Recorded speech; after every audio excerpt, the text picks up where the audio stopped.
प्रभु के लोगों, इस वक्त हम परमेश्वर के जीवित और पवित्र वचन की ओर चले और बाइबल में जो आपके साथ लूका 24 को निकाला, हम उसको फिर से देखें और बाइबल 24 अध्याय के अंदर में वचन इस प्रकार से लिखा है कि जब तीसरे दिन कुछ स्त्रियां उस कब्र के पास गई और परमेश्वर का जीवित और पवित्र कलाम इस प्रकार से दूसरे पद से कहता है, उन्होंने पत्थर को कब्र से लुढ़का हुआ पाया, पर भीतर जाकर प्रभु यीशु का शव ना पाया। जब वो इस बात से बहुत चक्की हो रही थी तो देखो, दो पुरुष झलकते वस्त्र पहने उनके पास आ खड़े हुए। जब वे डर गई और धरती की ओर मुंह झुकाए रही तो उन्होंने उससे कहा, तुम जीवते को मरे हुए में क्यों ढूंढते हो? वह यहाँ नहीं है परंतु जी उठा। स्मरण करो कि उसने गलील में रहते हुए तुमसे कहा था, अवश्य है कि मनुष्य का पुत्र पापियों के हाथ पकड़वाया जाए और क्रूस पे चढ़ाया जाए और तीसरे दिन जी उठे। हालेलुया। आज प्रभु के लोगों, पूरे विश्व भर के अंदर में आज ईस्टर का ये पर्व बहुत ही हर्ष और उल्लास के साथ मनाया जाता है और आज स्मरण किया जाता है प्रभु यीशु मसीह के जी उठने का। हालेलुया। जी उठने का। इस संसार में यूं तो प्रभु के लोगों बहुत से अवतारों ने जन्म लिया है, एक नहीं अनेक अवतारों ने जन्म लिया और जितने अवतार इस संसार के अंदर में जन्म लेकर आए, महान हुए, शक्तिशाली हुए, ताकतवर हुए और उन्होंने मालूम है क्या किया था? उन्होंने पापियों का वध किया था। किसका? पापियों का। पापियों का वध उनके द्वारा होता रहा और वो ऐसा सोचते थे कि जब हमने पापी को मार दिया तो पाप का अंत हो गया, अन्यथा मनुष्य उस पाप के ही अंदर में मरा। और उसके बाद जितने अवतार इस संसार के अंदर में जन्म लेते हैं, हिस्ट्री उनके बारे में इस प्रकार से बतलाती है, इतिहास उनके बारे में बताता है कि जितनों ने और जितने बड़े अवतारों ने इस संसार के अंदर में जन्म लिया, उनकी मृत्यु हुई, उनकी भी मृत्यु हुई, लेकिन कोई ऐसा अवतार इस संसार में पैदा नहीं हुआ कि जो मृत्यु के बाद जीवित हुआ। आमीन। अगर आप इस चीज के बारे में देखें, केवल प्रभु यीशु मसीह का वर्णन बाइबल कहती है। अवतार तो बहुत से इस संसार में हुए, नाम उन्होंने भी बहुत कमाया, लेकिन परमेश्वर के लोगों, आज जो मैं और आप जिस प्रभु यीशु मसीह पर विश्वास करते हैं, वो मुर्दा परमेश्वर है। क्या वो मुर्दा है?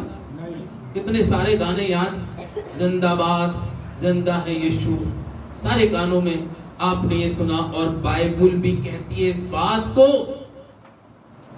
कि यीशु ही ऐसा अवतार इस संसार के अंदर में आया है जिसने, परमेश्वर का वचन कहता है, मृत्यु को कोई नहीं हरा पाया। मृत्यु को कोई नहीं हरा पाया, लेकिन मृत्यु को हराने वाला एक ही व्यक्ति है, एक ही शख्स है और उसका नाम है प्रभु यीशु, जिसने मौत पर विजय पाई और मृत्यु से पहले यीशु मसीह ने स्पष्ट रूप से कहा था कि मनुष्य के पुत्र के लिए जैसा लिखा है वो होगा, और वो पापियों के हाथ पकड़वाया जाएगा, और वो इस संसार के पाप और इस संसार के गुनाहों को लेकर वो क्रूस पे चढ़ेगा। हाँ परमेश्वर के लोगों, उस वक्त जब यीशु मसीह ने क्रूस के ऊपर में अपने प्राण को छोड़ा है, तो उस वक्त सबसे ज्यादा खुशी, अगर हम संसारिक रीति से बात करें, तो शैतान बहुत उस समय खुश हुआ। वो जिंदगी के अंदर में शैतान के एक खुशी का वो पल था कि बहुत से अवतार इस संसार में आए और उनका अंत ऐसे ही होता गया, और इसी तरीके से यीशु मसीह का भी अंत ऐसे हुआ। लेकिन परमेश्वर के लोगों, ये शैतान की एक सबसे बड़ी भूल थी कि जो उसके अंदर में थी, कि अब ये उस गुफा के अंदर में रखा जाएगा, और उसके ऊपर में एक भारी पत्थर रखा गया था। और बाइबल में लिखा है, रोमी संतलत, रोम का राज चल रहा था, और रोमियों ने उसके ऊपर में एक मोहर लगा दी थी, और वो मोहर इस बात की लगा दी थी कि यीशु मसीह जो है, उसका लोथ, उसका शरीर इस गुफा के अंदर में है। पहले युग में शरीर को कपड़े में बस लपेट कर, पहले युग में क्या होता था, गुफाओं में इसी तरीके से लिटाल दिया जाता था। जैसे आज के वर्तमान समय के अंदर में एक फ्यूनरल की विधि क्या हो गई है कि उसको बॉक्स में रखा जाएगा, फिर गड्ढे में रखा जाएगा, फिर मिट्टी डाल दी जाती है। लेकिन उस समय गुफाओं में शरीर को केवल कपड़े में लपेट के रख दिया जाता था, और उसके ऊपर एक भारी पत्थर, और लिखा है प्रभु यीशु मसीह की जो लोथ उस शरीर को उस गुफा में रखा था, एक बड़ा भारी पत्थर, और उस पर एक रोमी राज की मोहर लग चुकी थी। और बाइबल में लिखा है, सैनिक उस कब्र की, उस गुफा के चारों ओर घूम रहे थे रोमी सल्तनत के लोग, कहीं ऐसा ना हो कि इस यीशु ने मृत्यु से पहले ये बात कही थी कि मैं तीसरे दिन क्या होऊंगा, जी उठूंगा। कहीं ऐसा ना हो कि इसके शागिर्द या इसके शिष्य आए और इसमें से चुरा के ले जाएं। तब बाइबल में लिखा है कि वो इस चीज को लेके वहां के राजा के पास, पिलातुस के पास पहुंचते हैं, और पिलातुस से कहते, तब पिलातुस कहता है कि तुम्हारे पास सब कुछ मुहैया है, और जाओ तुम उस गुफा की, उस कब्र की चारों तरफ से क्या करो, रखवाली। और बाइबल में लिखा है कि तीसरे दिन कुछ स्त्रियां, मरियम मगदलीनी का नाम है, कुछ स्त्रियां, परमेश्वर का वचन कहता है कि सुगंधित इत्र को लेकर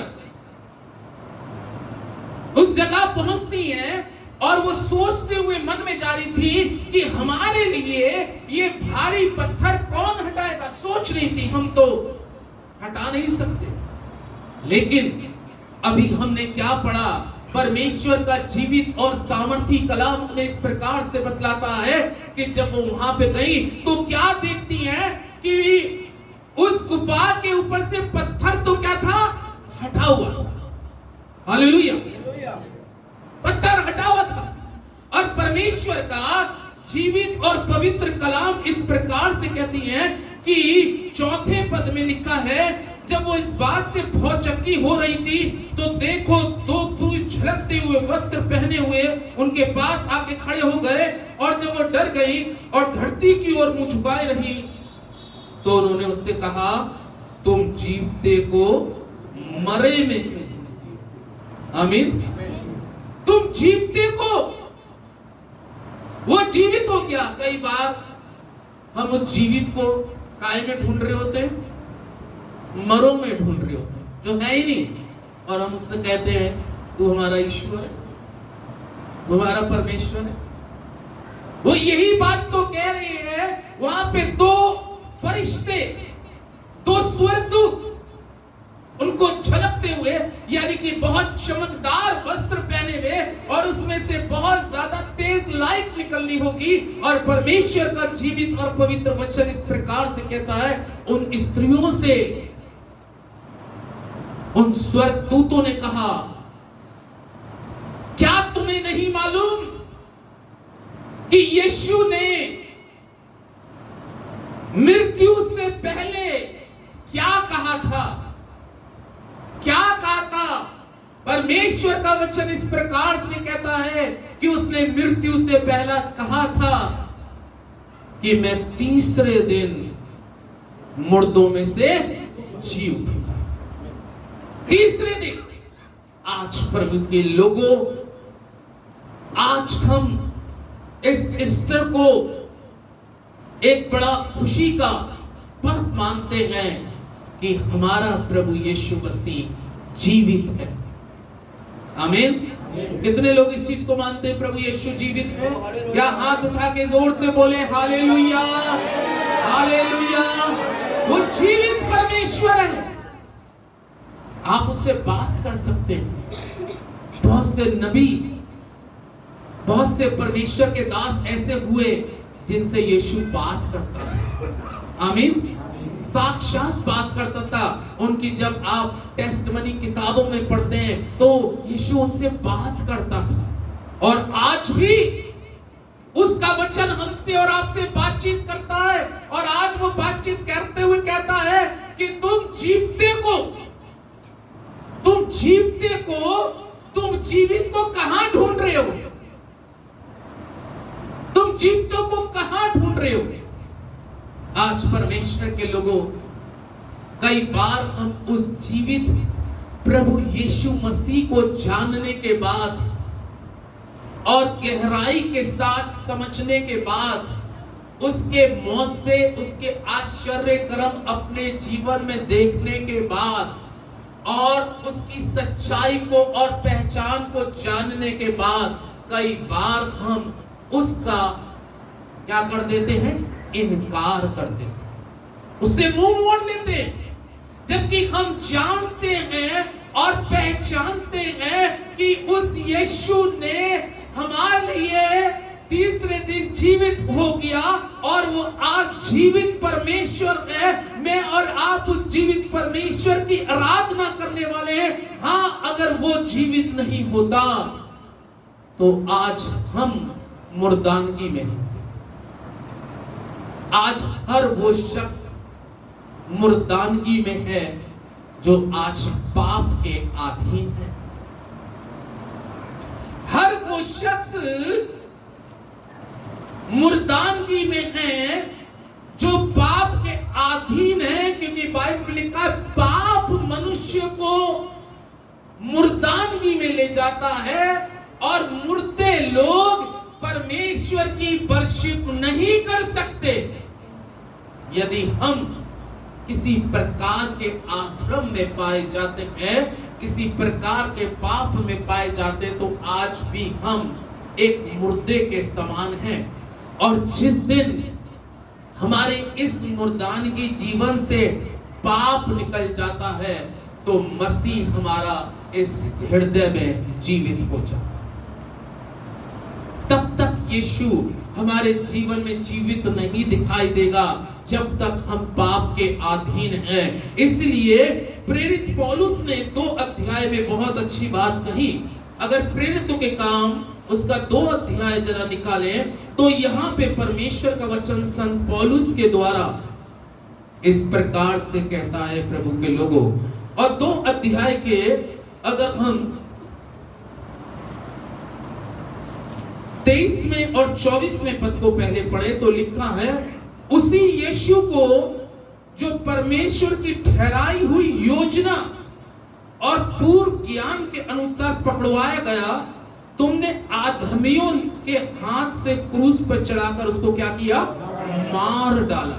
परंतु उसी को परमेश्वर ने मृत्यु के बंधनों से छुड़ाकर जिलाया, क्योंकि ये अनहोना था कि वो उसके वश में रहता। आमीन।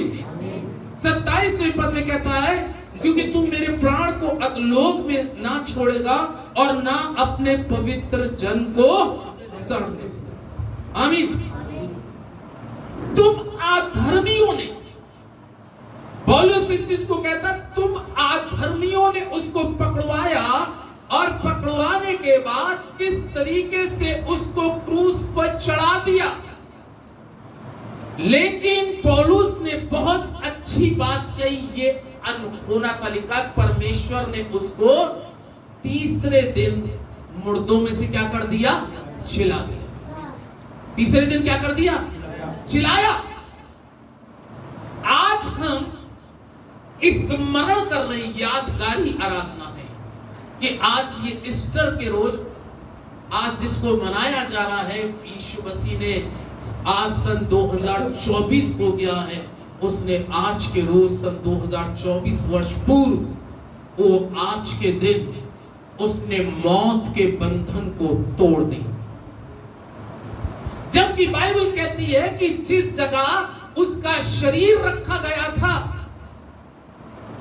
बहुत गर्मी का वातावरण, और ऐसे गर्मी के वातावरण के अंदर में शरीर के अंदर से तुरंत कुछ घंटों के बाद में दुर्गंध आने लगती, बदबू आने लगती। लेकिन कितनी अच्छी बात परमेश्वर का वचन पौलुस के द्वारा कहता है, ये अनहोना था।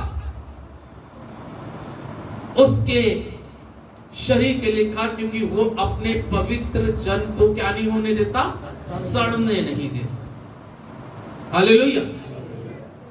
उसको सड़ने नहीं दिया।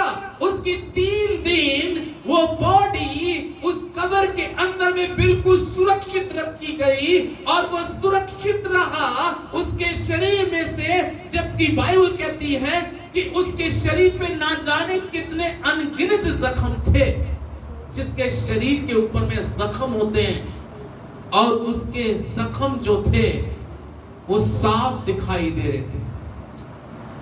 कलाम में लिखा है, उसके जख्मों के बारे में दाऊद कहता है, उसकी पीठ पर मानो ऐसा किया गया जैसे हल चलाया, जैसे खेत में हल चलाते हैं, उस तरीके से मानो दाऊद कहता है अपनी पुस्तक में, उसके पीठ के ऊपर में हल चलाया गया हो, और उसका पीठ लहू लोहान थी, मांस खींचा हुआ था। अगर किसी शरीर में से मांस निकाल लिया जाए और उसको मार दिया जाए तो उसके अंदर से कुछ समय के बाद में दुर्गंध आने लगेगी।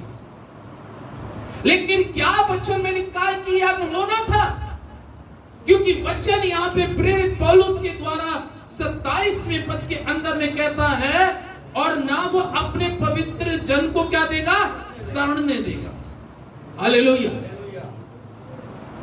अगर आप परमेश्वर के पवित्र जन हैं, प्रभु के लोगों, तो यकीन जाने वो आपको सड़ने नहीं देगा। अगर पवित्र जन है, अगर परमेश्वर के उस जीवित प्रभु यीशु के बेटे और बेटियां हैं, तो आपको वो सड़ने नहीं देगा। जबकि उस जगह जो गुलगत्ता नामक, खोपड़ी नामक स्थान, जिसकी वहां का गर्मी और टेम्परेचर बहुत तेज था, कि उस स्थिति में जो व्यक्ति इतना घायल, इतना जख्मी, और मृत्यु के बाद में जब वो कब्र में 3 दिन रहता है, तो उसमें से तो दुर्गंध आती होगी। लेकिन ऐसा नहीं हो पाया, बल्कि बाइबल में लिखा है कि प्रभु यीशु को उस शरीर के ऊपर में, पहला कुरिन्थियों 15 में बाइबल इस प्रकार से कहती है, यदि पहला कुरिन्थियों उसका 15 अध्याय को निकालें तो उसके 17वें पद के अंदर में बाइबल इस प्रकार से कहती है, और यदि मसीह नहीं जी उठा तो तुम्हारा विश्वास व्यर्थ है, तुम अब तक अपने पापों में फंसे हो। अगर तुम ये विश्वास नहीं करते कि मसीह यीशु जी उठा, तो आज आज भी तुम अपने पापों में क्या हो, फंसे हुए हो। ये परमेश्वर का जीवित और पवित्र कलाम कहता है। इसलिए पौलुस 20 पद के अंदर में साफ कहता है कि परंतु सचमुच मसीह मुर्दों में से जी उठा और जो सो गए उनमें वो पहला फल, पहला शख्स। आमीन।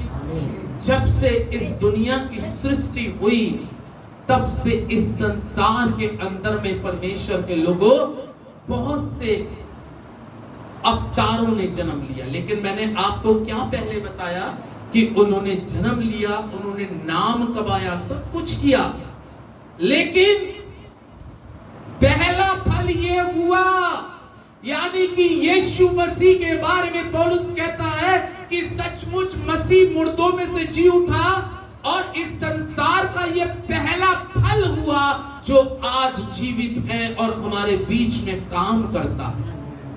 आमीन।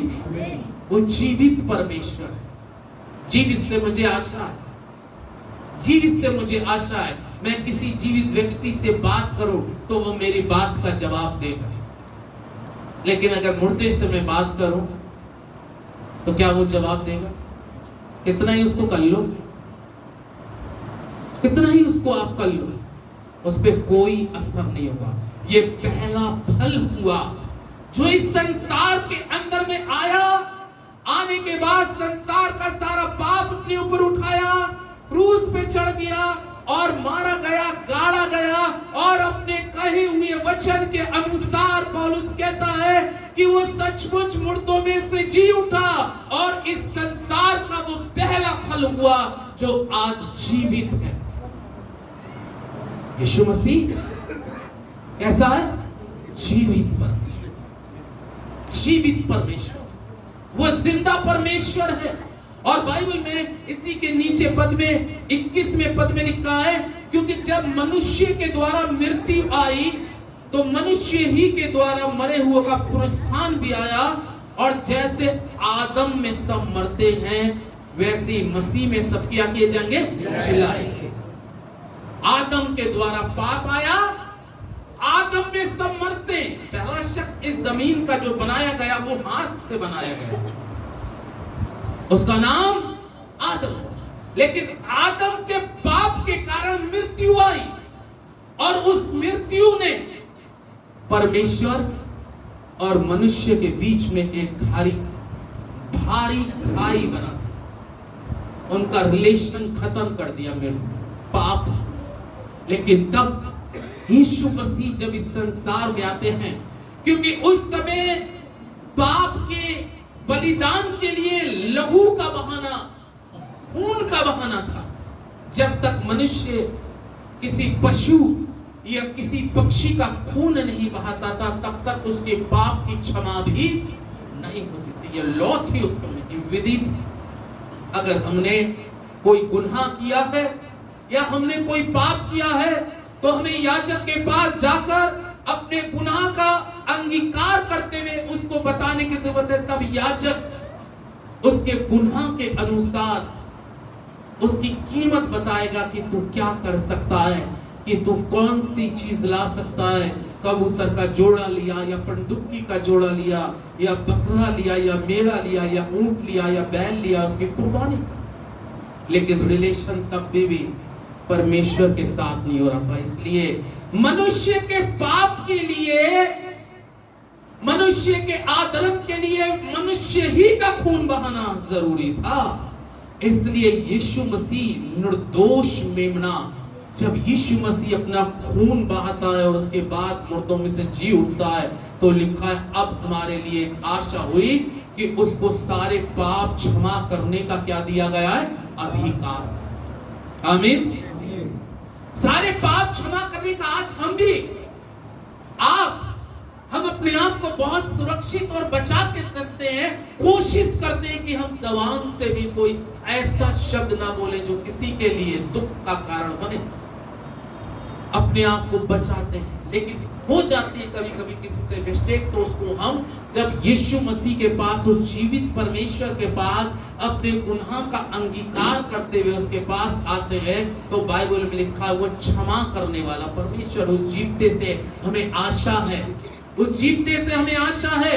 इसलिए आदम में सब मरते हैं, लेकिन आप अगर मसीह में हैं और मसीहत आपके दिल में है और मसीहत यहाँ पर चल रही है, अगर जीवित मसीह यीशु आपके जीवन में है, तो मैं आपको बताऊं, यदि हमारी शारीरिक मृत्यु होती है तो जब मसीह आएगा तो मसीह में पहले मुर्दे जी उठे। मसीह में अगर आपने अपना जीवन इस संसार के अंदर में रहते हुए वास्तव में आप मसीह में होकर अपने जीवन को चला रहे हैं और चलाते चलाते इस संसार से जब आप कूच करते हैं, कलाम कहता है एक दिन जिंदा यीशु फिर आएगा। आएगा नहीं आएगा?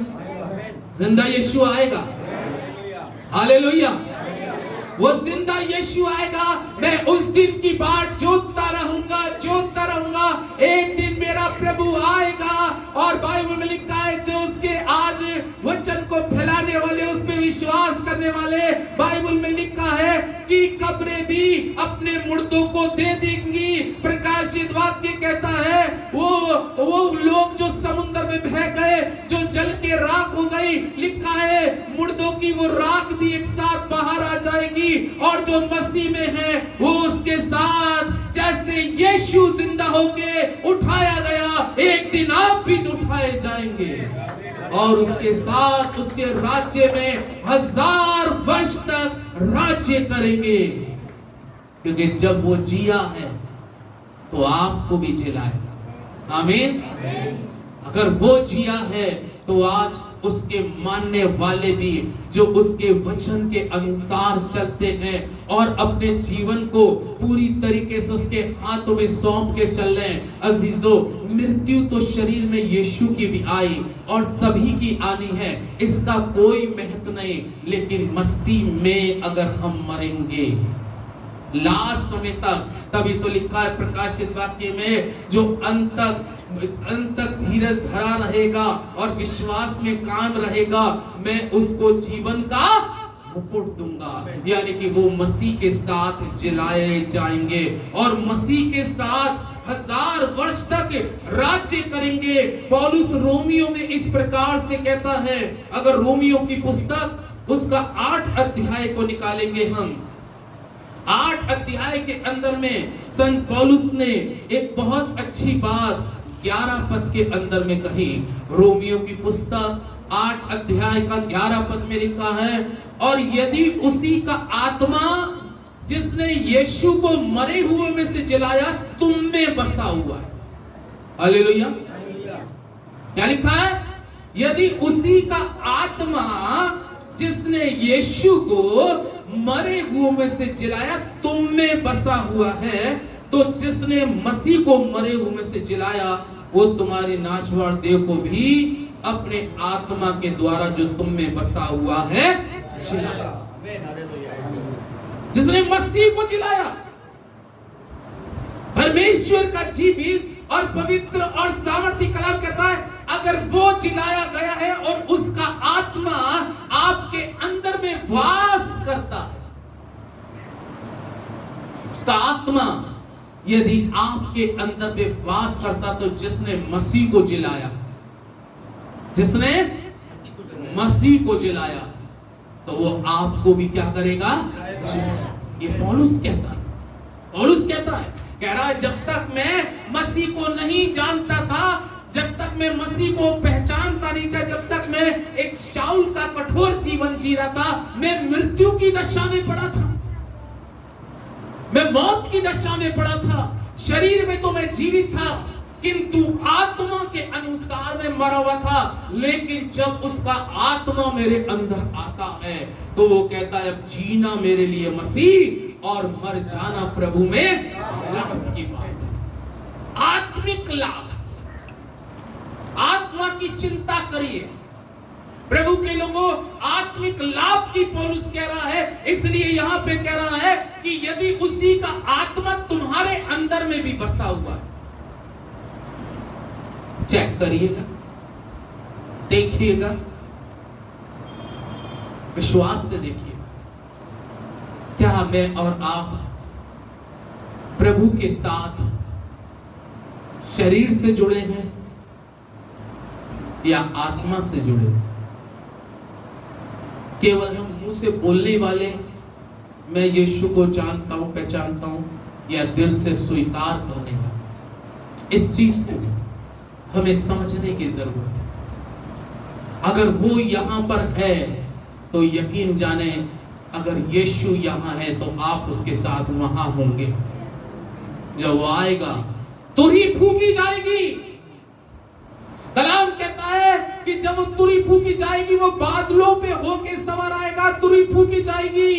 और जो मसीह में हैं, जिनके देह के अंदर में मसीह वास करता है, ओ परमेश्वर के लोगों, कलाम कहता है तुरही के सुनने पर जो मर चुके हैं मसीह में, वो भी उठ के खड़े हो जाएंगे। समुद्र भी अपने मुर्दे दे देगा, और जो जीवित है, कलाम में लिखा है, उनके ये शरीर क्या हो जाएंगे? बदल जाएंगे। बहुतों के लिए तो पवित्र शास्त्र में एक बहुत अच्छी बात कहते हैं कि वो अंतिम समय तक मृत्यु को भी नहीं देखेंगे। उनके शरीर क्या हो जाएंगे? बदल जाएंगे। आमीन। बदल जाएंगे, शरीर बदल जाएंगे। तो प्रभु के लोगों, यदि हम इतनी बड़ी एक ब्लेसिंग के बारे में सोचते हैं कि हमारे शरीर बदल जाए, तो इससे पहले अपनी आदतों को बदलते, अपने सोचों को बदल, अपने बुरे ख्यालों को बदल दे। ये नहीं बदला तो फिर क्या होगा? फिर तो बहुत कठिन पल होगा, क्योंकि बात में अगर जो नहीं उठे तो उनके लिए तो केवल प्रकाशित वाक्य की पुस्तक कहती है नरक उनका इंतजार कर। नरक से बचने के लिए परमेश्वर के लोगों, एक पद और देखें, पहला कुरिन्थियों 15 अध्याय, पहला कुरिन्थियों उसका 15 अध्याय को और देखें। और 15 अध्याय के अंदर में 54 में और 55 में पद में लिखा है, संत पौलुस फिर इस बात को यीशु के बारे में कहते हैं, और जब यह नाशवान अविनाश को पहन लेगा, क्या कर लेगा? और जब ये नाशवान अविनाश को पहन लेगा और ये मरणहार अमरता को पहन लेगा, तब वो वचन जो लिखा है पूरा हो जाएगा, जय ने मृत्यु को निगल लिया। हे मृत्यु तेरी जय कहां रही, और हे मृत्यु तेरा डंक। आमीन। यीशु मसीह ने क्या कर दिया? मृत्यु के डंक को तोड़ दिया। क्या कर दिया? मृत्यु के डंक को, मृत्यु को जो यहां पर बता रही है, यानी कि मृत्यु क्या मारती है? मौत का डंक, मौत का डंक।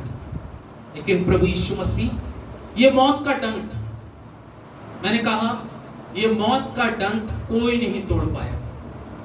हालेलुया। ये मौत का डंक कोई नहीं तोड़ पाया। काम बहुतों ने, मैंने कहा, बहुत किए, लेकिन मौत का डंक कोई नहीं तोड़ पाया। लेकिन यीशु मसीह एक ऐसा उद्धार करता इस संसार में आया जिसने मृत्यु को भी भ्रष्ट कर दिया, हरा दिया। वो हार गई, मृत्यु सरेंडर हो गई, मैं तुझसे हार गई और किसी से मैं नहीं हारी। मृत्यु का डंक। अगर बरैया उड़ रही है, आपके पास में 2-4 बरैया उड़ रही है, तो आप जल्दी भागोगे कहीं बरैया क्या ना मार दे।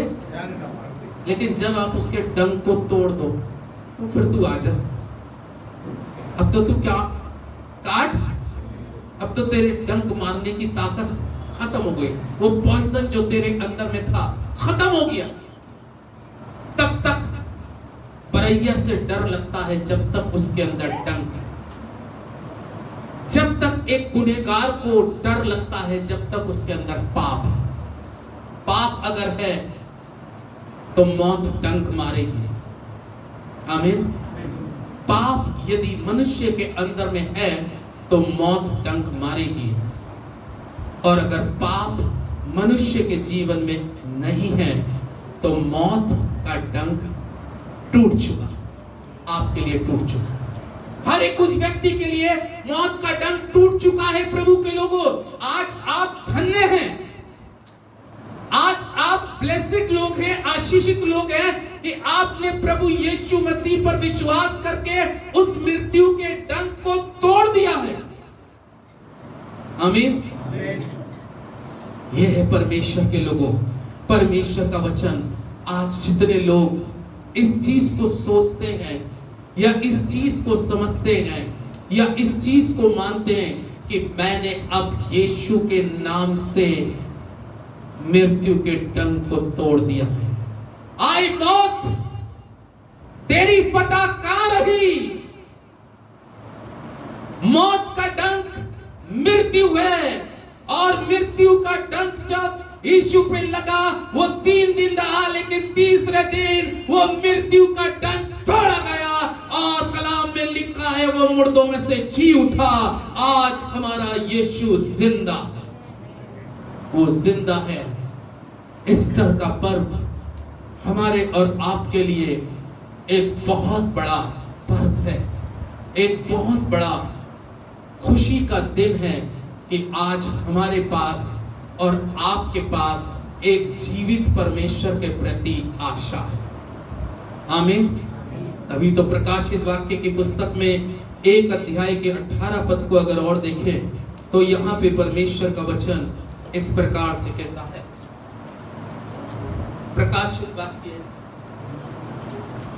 प्रकाशित वाक्य उसका 1 अध्याय और 1 अध्याय के 18 पद के अंदर में यीशु मसीह इस बारे में खुद कहते हैं, और मालूम है क्या कहते हैं? मैं मर गया था। मैं क्या हो गया था? मर गया था। ये बात खुद यीशु मसीह कह रहे, मैं तुम्हारे पापों के लिए मर गया था, मैं मर गया था, और अब देख मैं युगानुयुग जीवित हूं, और मृत्यु और अधोलोक की कुंजियां मेरे ही पास। आमीन। मैं क्या हो गया था? मर गया था। कितनी साफ बात है, ये सच है। मैं मर गया था, लेकिन अब मैं क्या हूं? जीवित हूं। और कह रहा है मृत्यु और अधोलोक की कुंजियां मेरे पास हैं।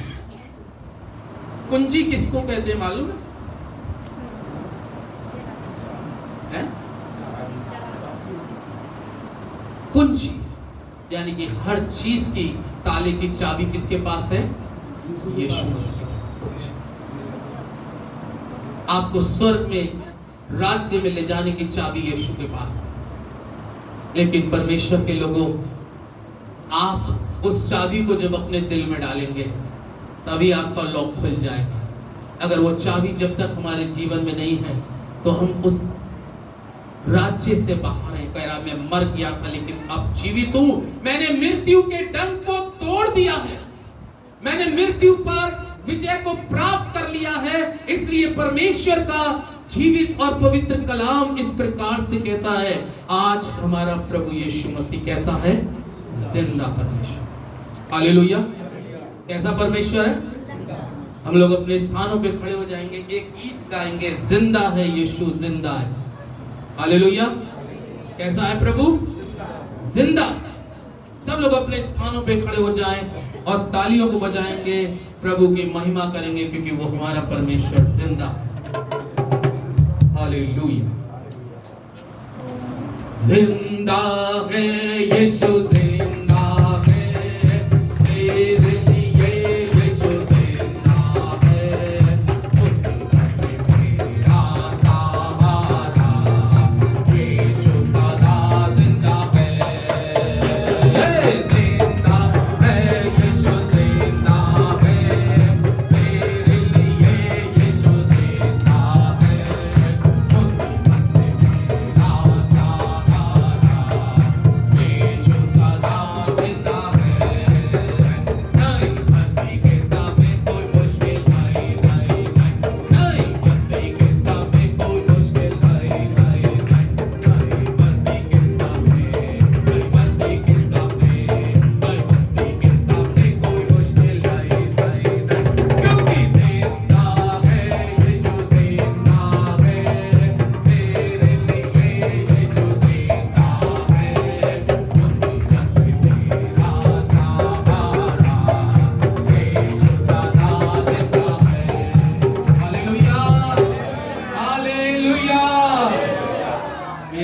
यीशु कैसा है? जिंदा। इतनी अच्छी बात कही, मुसीबत में मेरा सहारा। कई बार जीवन में बहुत सी मुसीबत आती है, उन मुसीबतों के क्षणों में जब आप उसको पुकारते हो, वो आपका सहारा बन के आता है। आइए दुआ में सर झुकाएं। Hallelujah, hallelujah, hallelujah, hallelujah, hallelujah. ओ सेनाओं के यहोवा, हमारे जीवते महान परमेश्वर, तू कह रहा है मैं मर गया था, अब जिंदा हूं, तुम्हारे लिए जिंदा हूं। लेकिन जब तुम उस जिंदे को अपने हृदय में पुकारोगे और बुलाओगे तो मैं तुम्हारे अंदर आऊंगा। प्यारे प्रभु यीशु मसीह, आज की इस पवित्र दिन में हम आपका धन्यवाद करते हैं पवित्र आत्मा। और आज इस 2024 के ईस्टर को हम धन्यवाद के साथ प्रभु तेरा शुक्र अदा करते हैं। कलीसिया ताली बजा के प्रभु का धन्यवाद करे कि वो हमारे लिए जीवित हुआ और आज वो जीवित परमेश्वर हमारे बीच में चलता फिरता है, अपने काम करता है और अपनी महिमा को बढ़ाता है, क्योंकि वो जिंदा परमेश्वर है। प्रभु हमारी तुझसे दुआ है, तमाम कलीसिया के अंदर में प्रभु तू उनके जीवनों को और जीवित कर दे, हर एक मुर्दानगी हमारे जीवन से बाहर हो जाए पिता। आज बहुत सी बातें जो हमें मुर्दानगी की ओर ले जाती हैं, और हर एक आधर्म बुराई जो हमें मुर्दानगी की तरफ ले जाती है, हर वो पाप और छल जो हमें पिता मुर्दानगी की तरफ ले जाता है, इसलिए इफिसियों 5 में लिखा है, आए सोने वाले जाग और मुर्दों में से जी उठ, तो मसीह की ज्योति तेरे ऊपर चमकेगी। हमें उस मुर्दानगी से, यीशु तो मुर्दों में से जी उठा, लेकिन अब हमें भी उस आधर्म से, उस बुराई से, उस स्वार्थ से, उस लालच से, अहंकार से, घमंड से बाहर निकल के आना है। तब हम जीवित होंगे और जीवित लोग ही परमेश्वर को प्रसन्न कर सकते हैं। प्रभु एक एक जीवन को तेरे हाथों में सौंपते हुए यीशु के नाम से मांगता हूँ, आमीन, आमीन।